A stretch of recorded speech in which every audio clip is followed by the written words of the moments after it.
Seeds of Wisdom RV and Economics Updates Sunday morning, September 28, 25. Listen to the full version on the official dinarreport.com blog and become our supporter on Patreon. Good morning. Dinar recaps. UN reimposes sanctions on Iran over nuclear program. The sanctions highlight not just nuclear concerns, but also the shifting power dynamics of global trade, finance, and monetary alignment. Sanctions return under JCPOA snapback. On September 28, 2025, the United Nations officially reimposed sanctions on Iran after France, Germany, and the UK, E3, triggered the snapback mechanism of the 2015 Joint Comprehensive Plan of Action, JCPOA.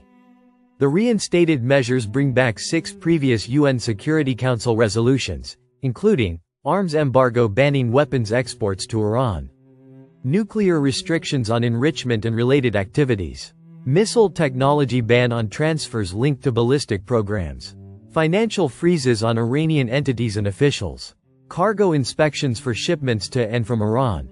The E3 argued Iran had engaged in significant non-performance by exceeding enrichment limits and restricting IAEA monitoring. A Russian-Chinese effort to delay the snapback failed in a UN Security Council vote on September 26. Iran's response: rejection and retaliation. Iranian President Masoud Pezeshkian condemned the sanctions as unjust and illegal. Tehran retaliated diplomatically by recalling ambassadors from London, Paris, and Berlin. The sanctions immediately worsened Iran's fragile economy. The rial hit a record low, collapsing against the dollar. Inflation and shortages deepened, adding pressure to households already struggling with U.S. sanctions. Geopolitical divide over enforcement. The snapback has exposed sharp divisions inside the UN system. Russia and China declared the sanctions invalid and pledged to continue trade with Iran.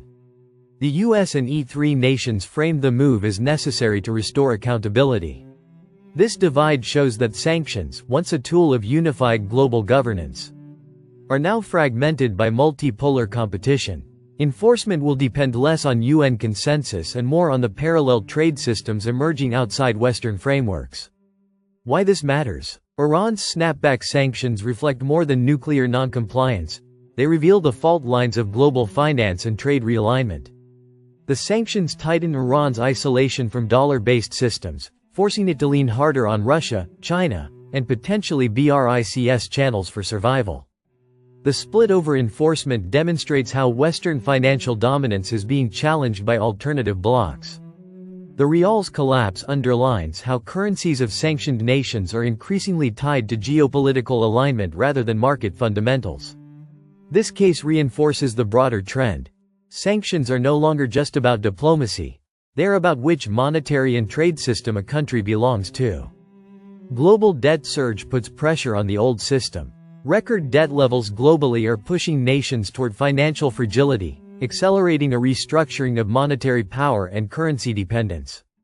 A record-setting debt landscape. Global debt surged to $337.7 trillion by the end of Q2 2025, up by over $21 trillion in just 6 months, according to the Institute of International Finance, IIF. Emerging markets now face over $109 trillion in debt, and they are staring down more than $3.2 trillion in bond and loan redemptions before year-end. Major economies feel the strain.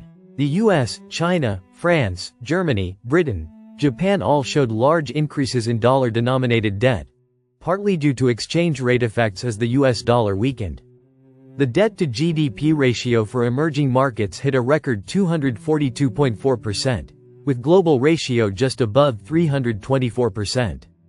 Short-term U.S. government debt now makes up about 20% of total federal debt, raising risks for interest sensitivity and central bank policy autonomy. Why this matters? This is more than just large numbers. Heavily indebted countries may lose financial policy flexibility. When debt servicing consumes budget, countries must choose between cutting public spending, raising taxes, or seeking new financial arrangements. Rising debt pressures create incentives for nations to seek alternative financing sources, including those outside the US dollar system, or from regional blocs. Weaker US dollar increases global debt burdens. When debt is dollar-denominated, making dollar dominance less comfortable for many nations. Geopolitical implications. Bond markets and global investors may begin to apply more pressure, bond vigilantes, to those perceived as fiscally irresponsible, which could destabilize traditional reserve currency-led finance. Countries could shift toward alternative reserve currencies, gold, or non-USD denominated debt markets if risks in holding and servicing USD debts grow. Forex trading software. Why this matters? The global debt surge is not just an accounting concern, it is a pivotal stress test of the existing financial order. As governments buckle under debt, the logic of holding dollar-centric assets, borrowing in dollars, or relying on U.S. financial markets becomes riskier. In this environment, new systems, currencies, or trade payment networks can gain traction. Listen to the full version on the official dinarreport.com blog and become our supporter on Patreon. Source: dinarrecaps.com